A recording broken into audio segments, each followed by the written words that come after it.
오늘 우리에게 주실 말씀 보겠습니다. 호세아 5장 1절에서 15절 말씀입니다. 호세아서 5장 1절에서 15절 말씀 한 절씩 교독하겠습니다. 제사장들아 이를 들으라. 이스라엘 족속들아 깨달으라. 왕족들아 귀를 기울이라. 너희에게 심판이 있나니 너희가 미스바에 대하여 올무가 되며 다볼 위에 친 그물이 됨이라.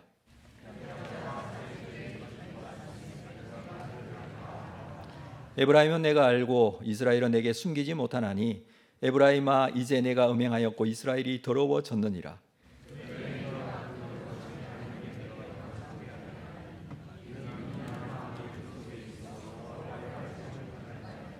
이스라엘의 교만이 그 얼굴에 드러났나니 그 죄악으로 말미암아 이스라엘과 에브라임이 넘어지고 유다도 그들과 함께 넘어지리라.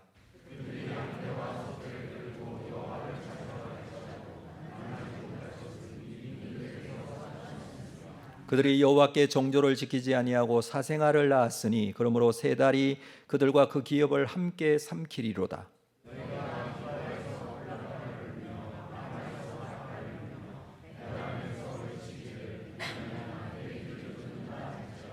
벌하는 날에 에브라임이 황폐할 것이라. 내가 이스라엘 지파 중에서 반드시 있을 일을 보였노라.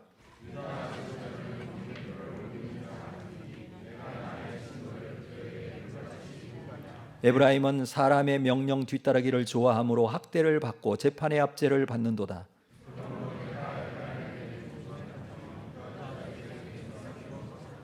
에브라임이 자기의 병을 깨달으며 유다가 자기의 상처를 깨달았고 에브라임은 아수르로 가서 야렙 왕에게 사람을 보내었으나 그가 능히 너희를 고치지 못하겠고 너희 상처를 낫게 하지 못하리라.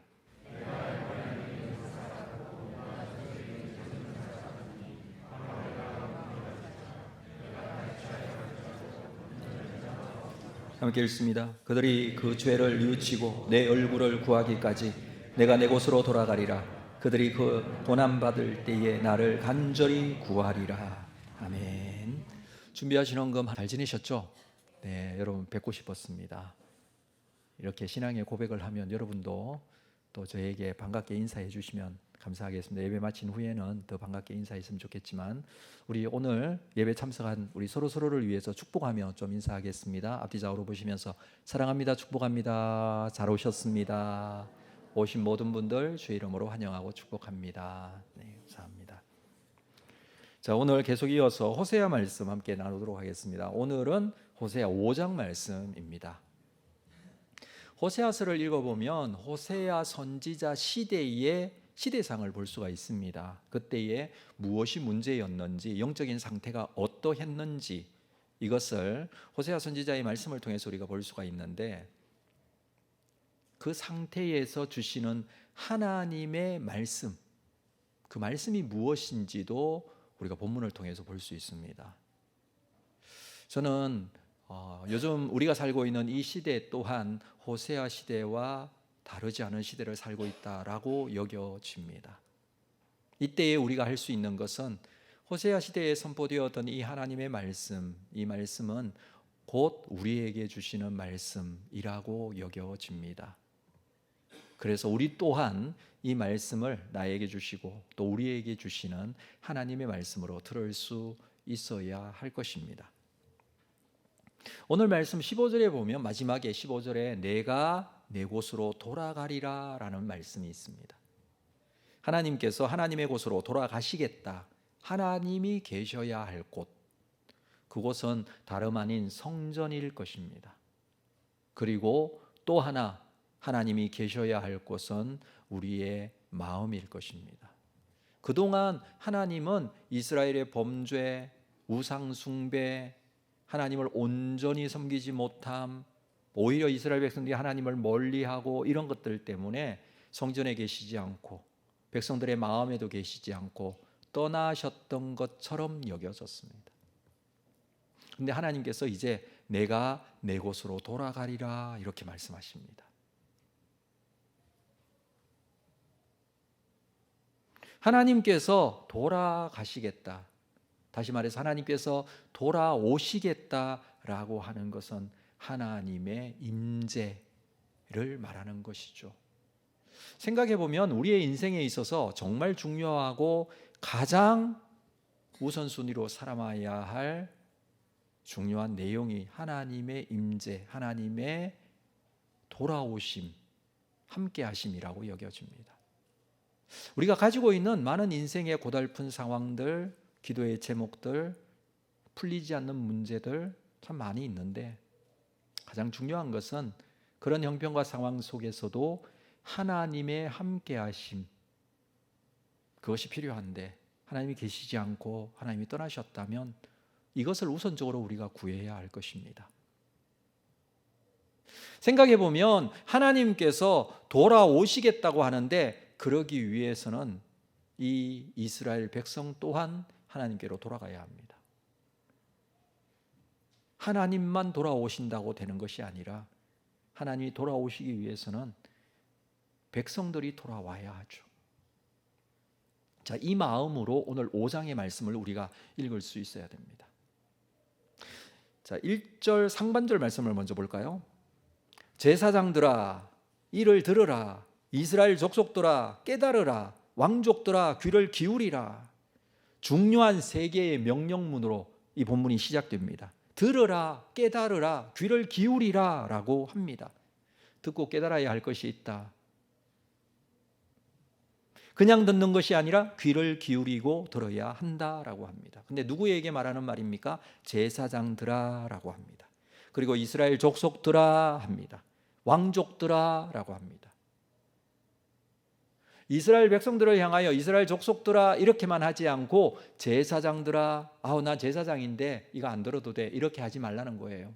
왕족들아, 나는 왕인데, 나는 왕족인데, 나는 특별한데 나는 이 말씀 안 들어도 돼, 이렇게 하지 말라는 거예요. 무슨 말씀입니까? 제사장들, 이스라엘 족속들, 왕족들, 이 말은 누구나 다, 모두 다, 이스라엘 백성이면 모두 다, 거기에 제외된 사람은 아무도 없습니다. 다시 말해서 여기 앉아 있고 우리가 함께 예배하는 이 자리에도 하나님께서 주시는 말씀은 우리 모두에게 주시는 말씀이에요. 여기에 제외된 사람은 한 사람도 없을 거예요. 그래서 그들에게 듣고 깨달으라 라고 합니다. 무엇을 듣고 깨달으라 라고 합니까? 이어지는 1절 하반절에 보면 너희에게 심판이 있나니, 심판이 있다는 사실을 듣고 깨달으라는 말씀이겠죠. 그러면 그 심판이 무엇입니까? 너희가 미스바에 대하여 올무가 되고 다볼 위에 친 그물이 되리라. 심판이 있을 것인데 그 심판은 올무와 그물로 나타난다, 그 말입니다. 올무는 짐승을 덫을 놓아서 잡을 때 사용하는 것이죠. 그물, 바다에 물고기를 잡을 때 쓰는 게 그물이겠지만 다볼산에 친 그물이라고 하는 것을 보니 새를 잡기 위해서 친 그물로 여겨집니다. 덫에 걸린 짐승처럼, 그물에 잡힌 새처럼 하나님께서 심판하시겠다라는 것은 그렇게 포로로 끌려가게 되겠다라는 하나님의 심판. 그래서 이 심판에 대해서 깨달아야 한다라는 거예요. 그런데 왜 하나님께서 심판하실까요? 여기에 지명이 나오고 있죠. 미스바에 대하여 올무가 되고 다볼 위에 친 그물이 된다. 이 미스바와 다볼산, 여기는 이스라엘의 영적 구원과 아주 중요한 역사적인 현장의 자리가 됩니다.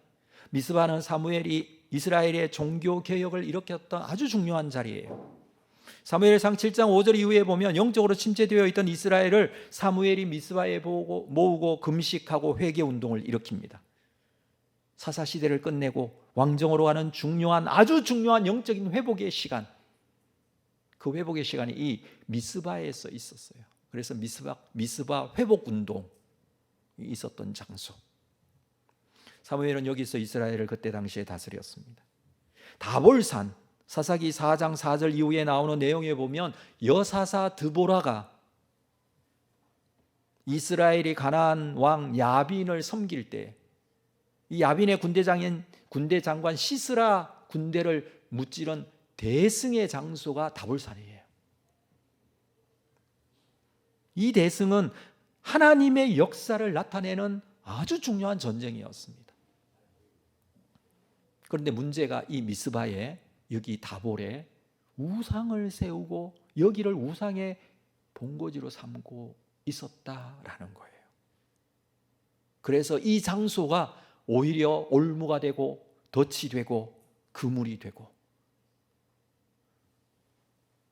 실제로 미스바에는 현재 기원전 8세기 것으로 추정이 되는 이방 여신의 신상이 발견되기도 했다고 합니다. 다볼산 같은 경우는 갈릴리 호수 남서쪽으로 한 20km 정도 떨어져 있는 산인데, 이곳에서 갈릴리 남쪽에 있는 이스르엘 계곡, 몇 번 말씀을 드렸는데 이 이스라엘 계곡을 내려다 볼 수 있는 높은 곳입니다. 그곳에 그 꼭대기에 산당을 짓고 거기에서 우상 숭배했던 것으로 보여져요. 자, 중요한 것은 과거의 회복과 부흥의 장소에서 우상 숭배가 이루어지고 있다는 거예요. 과거에 하나님의 함께 하심으로 전쟁에서 큰 승리를 맛보았던 기념비적인 그 장소에서 우상 숭배를 하고 있다는 거예요. 이게 무슨 말입니까?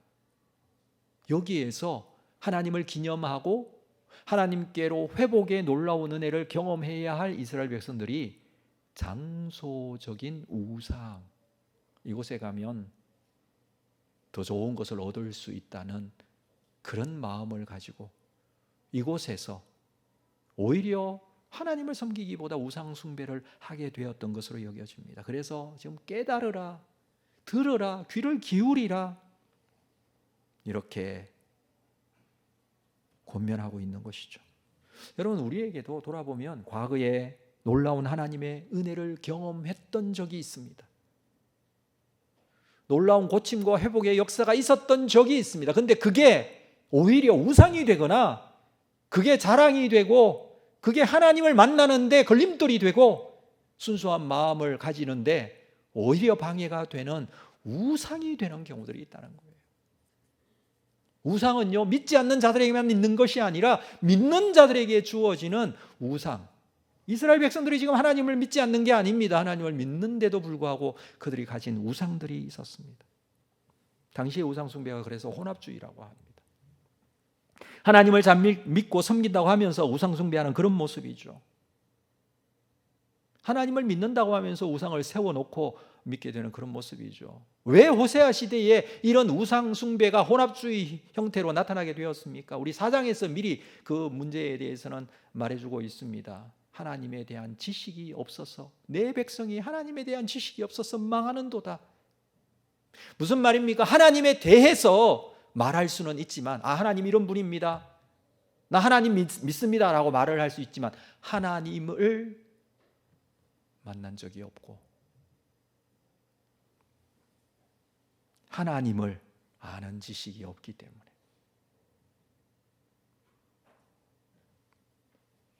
그러다 보니 하나님에 대한 관심이 점점 식어지고 하나님에 대해 알려고도 하지도 않습니다.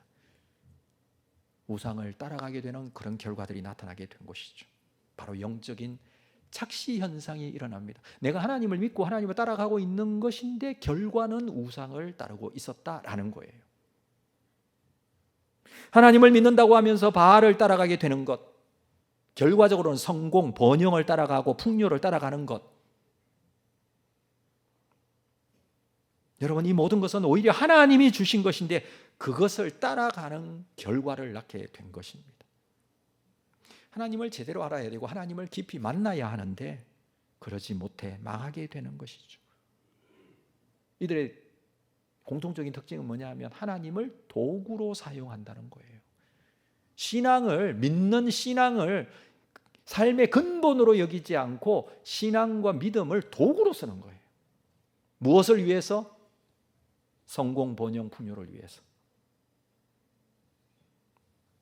그래서 성공과 번영과 풍요가 우선입니다.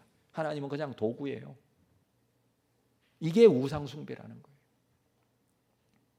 반복해서 말씀드립니다만 하나님을 우상 숭배처럼 섬기는 자들이 있어요. 도구로 사용하는 사람들이 있어요. 그래서 하나님 믿으면 내가 이렇게 잘 돼야 되고 이렇게 돼야 되는데 그렇게 되지 않으면 하나님 믿는 거 내려놓고 포기하고 하나님 떠납니다. 이게 바로 우상으로 섬겼다는 거예요.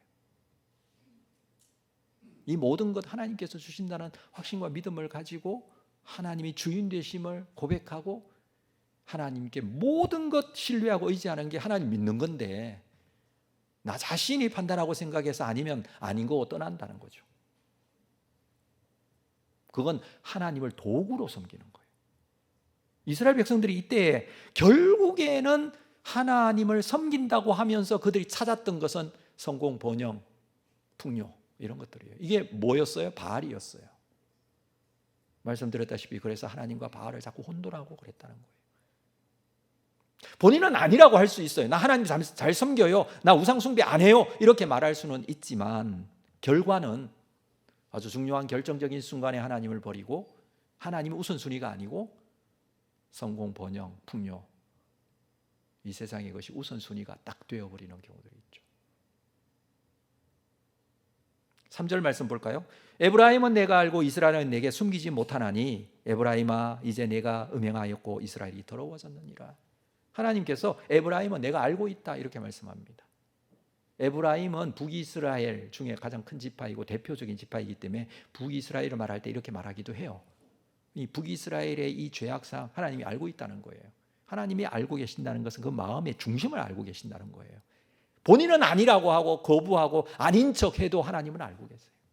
이 사람이 정말 하나님을 섬기는가? 이 사람이 정말 그 마음속에 결국에는 이 땅의 것을 섬기고 있는가를 하나님은 아세요.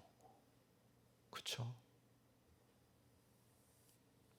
가장 확실하고 실제적으로 압니다. 그게 뭐라고요?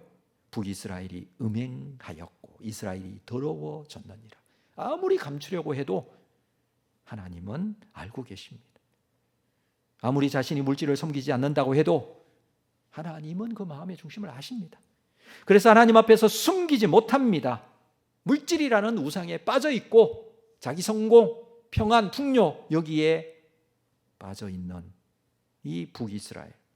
그래서 이스라엘은 더러워졌고 하나님을 향한 순수한 신앙이 오염되었습니다. 지금 이 문제를 말하고 있습니다. 4절에 볼까요? 그들의 행위가 그들로 자기 하나님께로 돌아가지 못하게 하고 있습니다. 이러한 혼합주의적인 우상 숭배가 하나님께로 돌아가지 못하고 있어요. 하나님께서 지금 돌아오시겠다는 말씀을 우리가 미리 보았습니다마는 이스라엘 백성들은 하나님께로 돌아가지 못하고 있어요. 진정으로 하나님을 만나지 못하고 있어요. 이는 음란한 마음이 그 속에 있어 여호와를 알지 못하기 때문에 하나님을 알지 못해요. 하나님을 만나지 못해요. 하나님을 경험하지 못하고 신뢰하지 못하고 하나님을 믿지 못해요.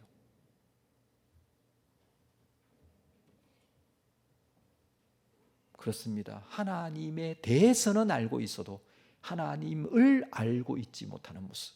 이거 잘 구분해서 우리가 들어야 됩니다. 결국 하나님에 대해서는 우선순위가 되지 못하죠. 우상이 우선순위가 된다라는 말씀일 것입니다.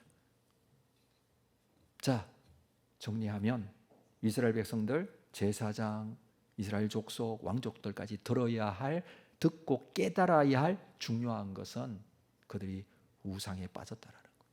자기 성공, 자기 우상에 빠져 있는 모습을 듣고 깨달아야 돼요.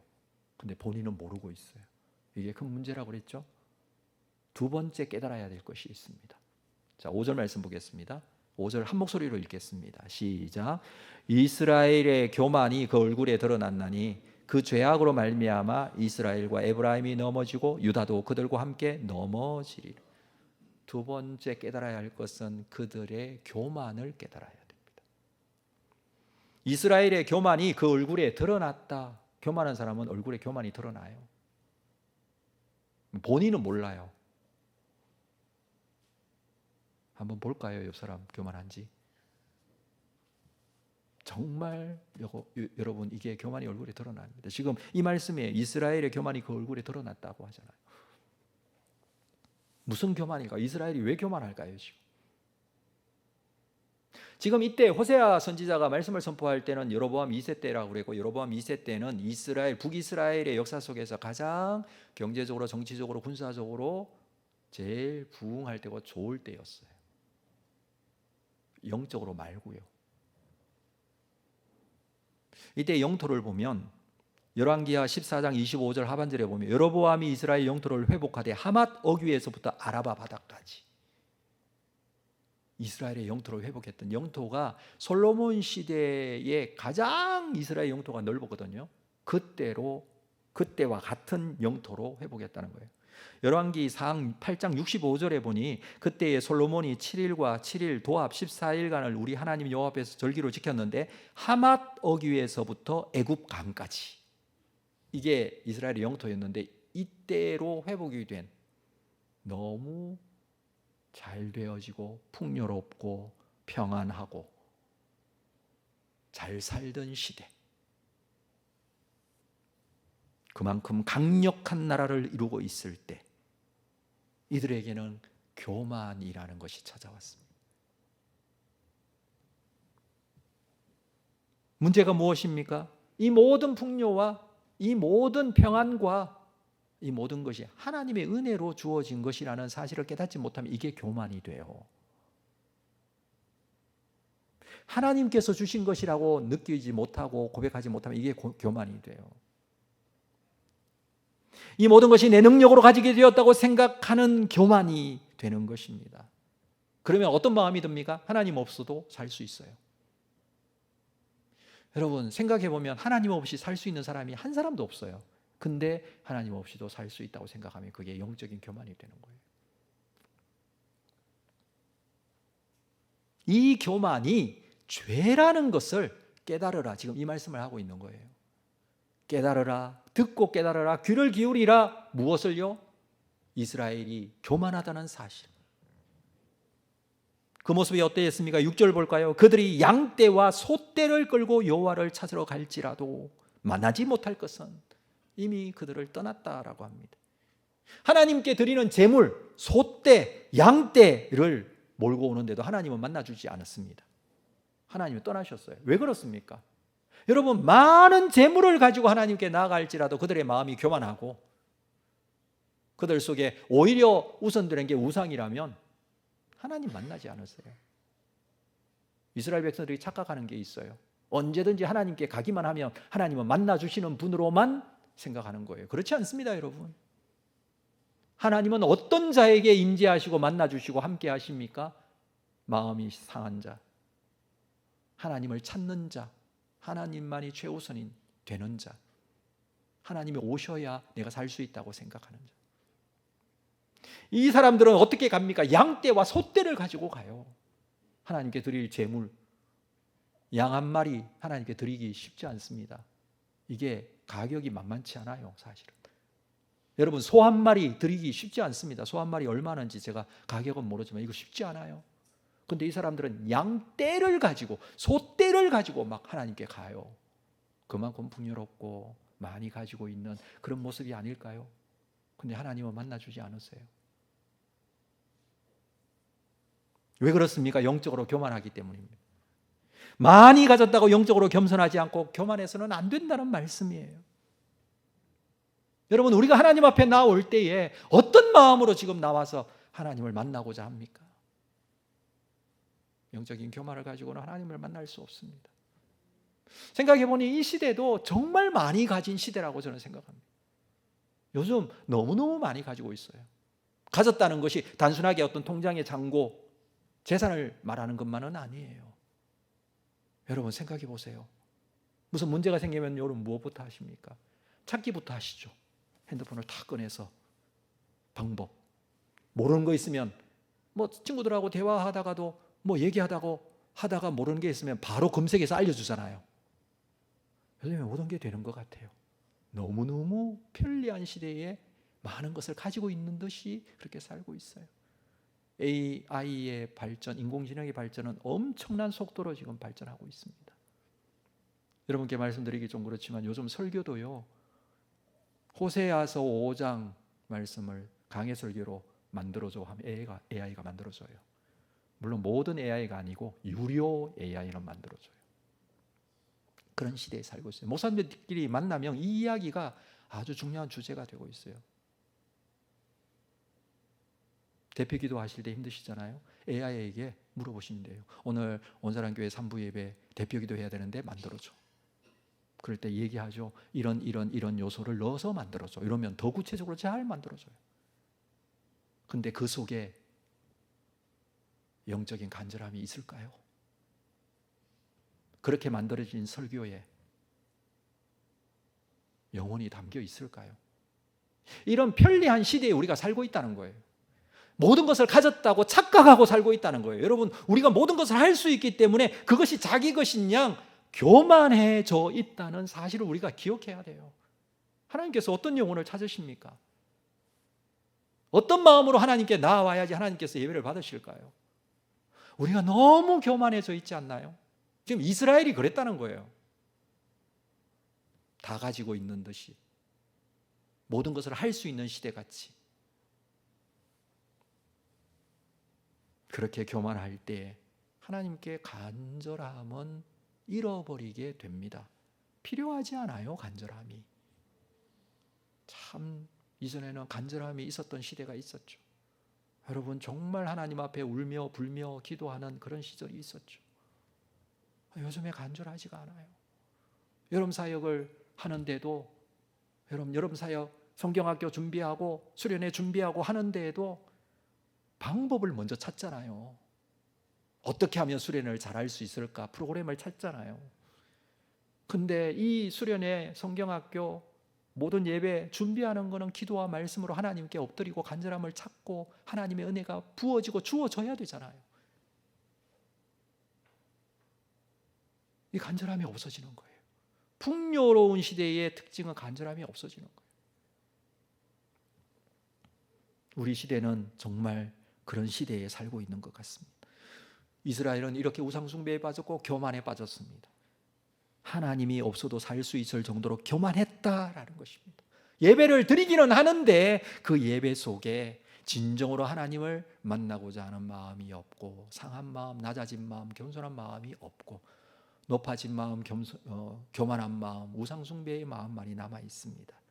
그렇게 드리는 예배 하나님께서는 받지 않으신다는 것이 이 6절의 말씀이죠. 그렇게 된 결과가 어떻게 됩니까? 7절 말씀 볼게요. 그들이 여호와께 정조를 지키지 아니하고 사생아를 낳았으니 그러므로 세 달이 그들과 그 기업을 함께 삼키리로다. 정조를 지키지 않고 사생아를 낳았다. 이건 음행이라는 우상숭배에 빠졌다는 것이요. 음행하다는 것은 하나님과 결혼한 사이와 같은 이스라엘 백성들이 하나님 버리고 단 우상을 따라갔다, 그 말씀이라고 그랬죠. 세 달이 그들과 그 기업을 함께 삼킨다. 세 달이라는 것은 새로운 달, 한 달의 초하룻날을 말합니다. 월삭시라고도 하죠. 이 매달의 첫날은요, 하나님께 가서 예배를 드려요. 제사를 드리면서 이렇게 예배합니다. 하나님, 이번 한 달도 잘 지켜주십시오. 이게 초하룻날 하는 일이에요.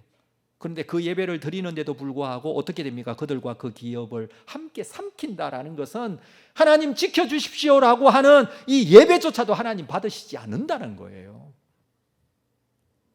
형식적인 신앙, 하나님이 떠난 신앙, 하나님 중심적이지 않은 신앙은 아무리 개인적인 평안을 기원하는 그런 의미가 있는 그런 새 날에 드리는 예배도 아무 의미가 없는 예배가 되고 오히려 그 기업을 삼키게 되는 결과가 나타납니다.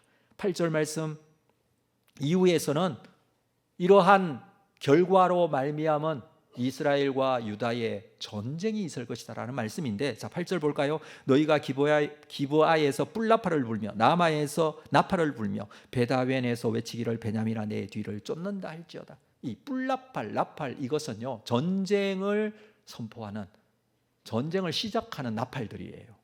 이 나팔을 불면서 전쟁이 시작된다라는데 지명들이 나오죠. 기브아, 라마, 베다웬. 베다웬은 지난 시간에 우리가 베델이라고 말씀을 드렸어요. 이 세 지역은 북이스라엘 중에서 제일 남쪽에 있는 지명들이에요. 그러니까 남유다에서 입장에서 볼 때는 이스라엘 남유다의 예루살렘에서 가장 가까운 곳이에요. 여기 그렇게 멀지 않아요. 그러니까 예루살렘에서 이 유다가 북쪽으로 진군하는 모습입니다. 제일 가까이에 기브아가 있어요. 고위에 라마가 있어요. 고위에 베델이 있어요. 순서로 기록하고 있지 않습니까? 그러니까 남유다가 지금 진군하는 거예요. 북이스라엘을 침공합니다. 이 일이 왜 있게 되느냐 하면 주전 735년에 이스라엘의 도발에 의해서 남유다가 북이스라엘을 공격하는 일이 실제로 있어요. 북이스라엘이 시리아와 연합해서 남유다를 먼저 공격했기 때문에 결국에는 남유다가 북이스라엘을 공격하게 되죠. 이 일로 인하여 아시리아 대제국이 여기에 개입하게 되고 이 사건으로 인하여 북이스라엘이 아시리아에게 결국 멸망하게 됩니다. 예언이에요. 지금 그 시대에 이루어진 일이 아니라 그 이후에 이루어질 일을 예언하고 있는 내용이 그대로 이루어진다는 것입니다. 그날이 되면 어떻게 됩니까? 9절 보라는 날에 에브라임이 황폐할 것이라 내가 이스라엘 지파 중에서 반드시 있을 일을 앞으로 있을 일을 보였노라. 그리고 이 말씀은 말씀대로 이루어지죠. 하나님께서 이루어질 일에 대해서 심판에 대해서 말씀을 하시는 것은 듣고 깨달아야 하기 때문에 말씀하시는 거예요. 듣고 깨달아야죠. 아직까지 그런 일은 없어. 이렇게 넘길 일이 아니에요. 무엇을 듣고 깨달아야 돼요, 여러분? 이 세상에 있는 많은 정보를 듣고 깨달아야, 국제 정세를 듣고 깨달아야 되나요? 지금 무엇을 사야 되고 무엇을 팔아야 되는 것을 듣고 깨달아야 되나요? 지금 우리가 듣고 깨달아야 할 게 뭐예요, 여러분? 이스라엘 백성들은 이 하나님의 말씀을 듣고 깨달아야 돼요. 이거 이루어질 거예요. 우리에게도 마찬가지. 하나님의 말씀을 듣고 깨달아야 돼요. 북이스라엘만 문제가 아니에요. 10절 유다 지도자들은 경계표를 옮기는 자 같으니. 유다 지도자들, 남유다에 대해서도 지금 말하고 있습니다. 유다의 지도자들이 경계표를 옮기는 자 같다. 이 경계표는 지경을 표시하는 경계표입니다. 지경. 무슨 지경이냐면 이스라엘 백성들이 가나안 땅에 들어가게 될 때에 지파별로 땅 분배를 하죠. 지파만 분배한 게 아니라 가문별로, 가정별로 이렇게 땅이 다 분배되고 분배받은 곳에 경계표가 있어요. 근데 그 경계표는 옮겨서는 안 돼요. 신명기 19장 14절에 내 하나님 여호와께서 내게 주어 차지하게 하시는 땅 곧 내 소유가 된 기업의 땅에서 조상이 정한 내 이웃의 경계표를 옮기지 말라라고 합니다. 굉장히 중요한 경계표예요. 신명기 27장 17절에 그의 이웃의 경계표를 옮기는 자는 어떻게 한다고요? 저주를 받을 것이라 라고까지 말씀했어요. 그런데 이 경계표를 유다 지도자들이 옮겨요. 실제로 지파별로 있는, 가문별로 있는 그런 땅의 경계표를 옮기는 것도 되겠지만 이것보다 여기에서 지금 말씀하는 것은 무슨 의미냐 하면 영적인 경계표를 옮기고 있다는 거예요. 이스라엘의 영적인 경계표는 어디입니까? 여러분, 하나님만 섬기게 되는 게 경계표예요. 밖으로 나가면 되나요? 안 돼요. 근데 이 경계표를, 영적인 경계표를 옮긴다는 것은 하나님만 섬겨야 된다. 이것을 가르쳐야 할 유다의 지도자들이 경계표를 옮겨서 다른 거 믿어도 돼. 세상에 그래도 건강이 최고야. 그래도 물질이 최고야. 그래도 성공해야지. 그래도 하나님보다 더 우선시 되는 것을 자꾸 가르친다는, 이게 유다의 지도자들이 경계표를 옮기는 거예요. 영적인 기준이 없어졌어요. 오직 하나님만 섬김과 경배의 대상인데 하나님 이외의 것을 섬기는 자가 되었다라는 것입니다. 북이스라엘뿐만 아니라 남유다의 지도자들도. 12절 볼까요? 그러므로 내가 에브라임에게 좀 같으며 유다 족속에게는 썩이는 것 같도다. 자, 이 예언의 말씀이 이스라엘뿐만 아니라 유다에게도 동일하게 적용이 됩니다. 에브라임에게 좀 같다. 좀 아시죠? 좀이 잘 안 보이잖아요. 근데 썩잖아요. 그래서 유다 족속에게는 썩이는 것 같다. 눈에 보이지 않고 소리 없이 썩어지고 파괴되어지고 없어지게 되는 것. 이런 바이러스와 같은, 이런 세균과 같은 이런 것들로 인해서 병들고 상처가 나고 힘들게 되어지고 이 모습이 있게 될 것이다. 하나님의 심판이에요. 자, 그때의 13절 에브라임이 자기 병을 깨달으며 유다가 자기의 상처를 깨달았고, 병이 생겼어요. 좀과 썩이는 것 때문에 병이 생기고 상처가 생겼어요. 이걸 에브라임도 병을 깨닫고 유다도 자기의 상처를 깨달았다고 합니다. 그런데 깨달으면 뭐합니까? 회개하지 않으면 소용이 없잖아요. 이 깨달음이라는 것은 회개했다는 뜻이 아니라 무엇을 깨달았냐면 내가 병이 걸렸구나, 내가 지금 너무나 큰 상처를 입었구나, 이걸 깨달았다는 거예요. 그러면 깨닫고 나서 뭘 해야 돼요?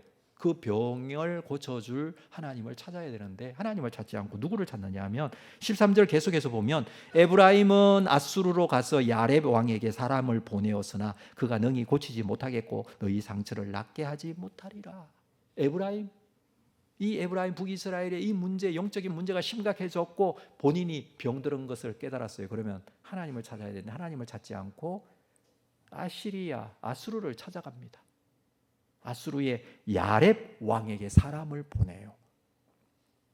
여러분 예언이라고 그랬죠? 야렙이라는 이 왕이 실제로 있었던 것은 아니고요. 야렙이라는 것은 싸움을 좋아한다라는 뜻이거든요. 싸움하는 왕이라는 뜻이에요. 이후에 실제적으로 이 북이스라엘의 므나헴이라는 왕이 당시에 아수르 왕이었던 디글랏 빌레셀 3세에게 조공 은 1000달란트를 바치고 도와달라고 합니다. 어려움에 처했을 때. 근데 무시해버려요. 조금만 받고. 그래서 오늘 이 말씀이 있죠. 그가 능히 너희를 고치지 못하겠고 너희 상처를 낫게 하지 못하리라. 상처가 생겼어요. 병이 생겼어요. 문제가 생겼어요. 누구를 찾아야 돼요? 디글랏 빌레셀, 발음도 힘든 이런 것들을 찾아가야 되나요? 세상에 능력이 있고 권력이 있고 가진 것이 많은 그런 곳을 찾아야 되나요? 그렇지 않다는 거예요. 지금 하나님을 찾아와야죠. 여호와 라파의 하나님, 고치시고 회복시키는 하나님, 그 하나님을 찾아야 되죠. 우리를 살릴 수 있는 분은 하나님이세요. 세상에 어떤 것도 아니에요. 14절 볼까요? 내가 에브라임에게는 사자 같고 유다 족속에게는 젊은 사자 같이 내가 움켜갈지라. 하나님의 심판은 에브라임에게 유다에게 동일하게 사자같이, 유다에게는 젊은 사자같이 건져낼 자가 없을 정도로 그렇게 임하게 됩니다. 실제로 이 일이 언제 이루어집니까? 북이스라엘 먼저 아시리아에게 멸망돼요. 남유다 나중에 바벨론에게 멸망이 돼요. 한 130년 후에 이 시차가 있습니다. 그래서 유다에게는 젊은 사자라고 표현한 것은 나중에 그 사자가 자라서 심판하게 될 것에 대한 예언이기도 합니다. 이 말씀 그대로 이루어져요. 이러한 하나님의 심판을 지금 예고하고 있습니다. 이것을 깨달으라. 듣고 깨달으라.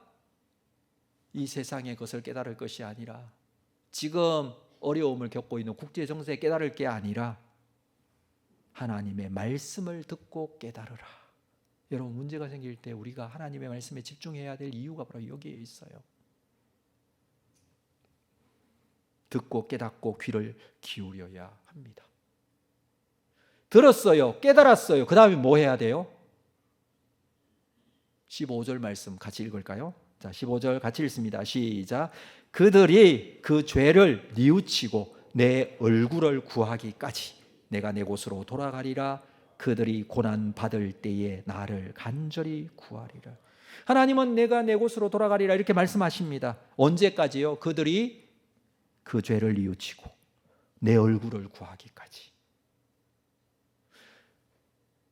이것이 죄라는 것을 깨닫게 되면, 그 죄라는 것이 깨닫게 되는 게 두 가지였다고 그랬는데 하나는 우상숭배, 하나는 교만이라고 그랬어요. 이것을 깨닫고 나서 해야 될 것은 그 죄를 뉘우쳐야 돼요. 깨닫고 나서 아수르를 찾아가면 안 되잖아요. 깨닫고 나서 디글랏 빌레셀을 찾아가면 안 되잖아요. 깨닫고 나서 뭐 해야 돼요? 죄를 뉘우치고, 자신이 내가 우상숭배했습니다, 내가 하나님을 믿는다고 하면서도 다른 것을 쫓아갔습니다, 이걸 고백하고, 이게 회개예요. 하나님 앞에 고백하고, 하나님, 내가 하나님을 따라 살아야 하지만 재물을 따라 살았습니다. 이 세상의 성공을 따라 살았습니다. 이 세상의 평안과 이 세상의 안전만을 누리고자 했습니다. 내 생각, 내 판단을 먼저 믿었습니다. 이게 죄를 깨달은 자가 해야 될 죄를 뉘우치는 모습입니다. 뿐만 아니라 영적인 교만을 깨닫고 뉘우쳐야 합니다. 하나님, 내가 영적으로 교만하고 하나님 앞에 겸손하지 못했습니다. 이것도 하나님 앞에 고백해야 돼요. 내가 너무 교만했기 때문에, 내가 다 할 수 있다고 생각하고 겸손하지 못했고 하나님 앞에 낮은 마음으로 나아가지 못했기 때문에, 교만하지 못함으로 인해서 다른 사람을 평가하고 판단하고 정죄합니다. 나의 죄를 용서해 달라고 이 죄를 고백해야 돼요. 이게 죄를 뉘우치는 거예요. 그리고 해야 될 것이 무엇입니까? 하나님의 얼굴을 구해야 합니다. 하나님의 얼굴을 구한다는 게 뭘까요? 얼굴을 구한다는 것은 하나님과의 인격적인 관계를 말하는 것입니다. 그냥 형식만 내는 것이 아니라 얼굴과 얼굴을 대면하듯이 해야 한다는 것입니다. 오늘 예배하러 오셨잖아요. 하나님을 만나기 위해서 오셨잖아요. 예배 마치고 돌아가시면서 아유 목사님 설교 잘 듣고 간다 이렇게 생각하고 가지 마시고 하나님을 대면하여 그 얼굴을 구하고 그 얼굴을 보시고 경험하고 돌아가시기를 바랍니다. 이게 우리에게 필요해요, 여러분. 그냥 구경꾼처럼 있다가 가지 마시고 여기서 하나님을 그 얼굴을 구하고 그 얼굴을 경험해야 한다는 거예요. 하나님이 내 속에 이 공허하고 답답한 심령 가운데 들어오셔서 나의 심령을 꽉 채워주시는 이 은혜, 이것이 하나님의 얼굴을 구하는 은혜예요. 마지막에 보면 그들이 고난받을 때에 나를 간절히 구하리라. 고난받을 때가 있어요. 우리의 삶 속에 고난받을 때가 왜 없겠습니까? 힘들고 어려울 때가 있죠. 그럴 때 정말 간절히 구해야 돼요. 그렇죠? 간절히 구해야 돼요. 그런데 뭘 간절히 구해야 돼요? 고난받을 때 무엇을 간절히 구해야 돼요?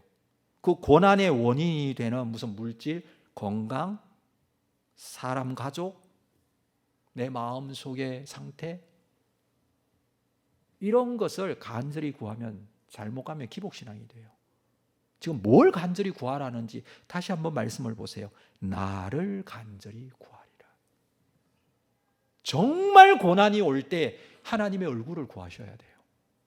정말 힘들고 어려울 때 하나님이 오셔서 그 얼굴을 나에게 비춰주시고 그분이 나에게 들어오셔서 나의 이 마음속에 가득 채워주시는 경험, 이게 우리에게 필요한 것이지 여러분 뭐가 생기고 뭔가 되어지고 이것만으로 우리의 인생의 모든 문제가 해결되지 않습니다. 절대.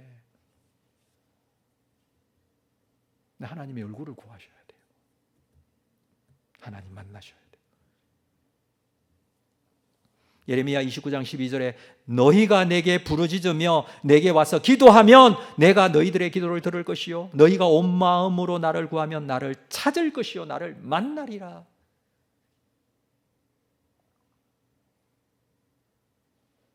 남유다가 북이스라엘과 같이 바벨론에 멸망되어질 때에 예레미야 선지자를 통해서 하신 말씀이에요. 나라가 망하고 끌려가고 포로가 되었어요. 얼마나 힘들고 어려울 때예요. 근데 하나님은 뭐라고 말씀하십니까? 나에게 와서 나를 찾으라라고, 나를 만나라라고 합니다. 여러분, 하나님은 절대로 떠나시지 않으세요. 사실은 내가 떠난 거고 우리가 하나님께 가지 못했던 거고, 하나님께 가더라도 형식만 남아있고 교만만 남아있고 우상숭배만 남아있었던 모습, 이게 이스라엘의 모습이었어요. 하나님은 반드시 돌아오실 것입니다. 내 속에 우상을 내려놓아야 됩니다. 영적인 교만을 내려놓아야 됩니다. 겸손하게 오늘도 하나님 앞에 나아가셔서 하나님께서 얼굴을 구하는 자에게 그 얼굴빛을 보여주시고 하나님을 경험하게 하실 것입니다. 이 은혜의 힘으로 우리에게 주어진 또 한 주간의 세상 속에서 이 믿음과 은혜와 능력으로 승리하는 여러분들 다 될 수 있기를 주의 이름으로 축복합니다. 우리 자리에서 다 일어나시겠습니다.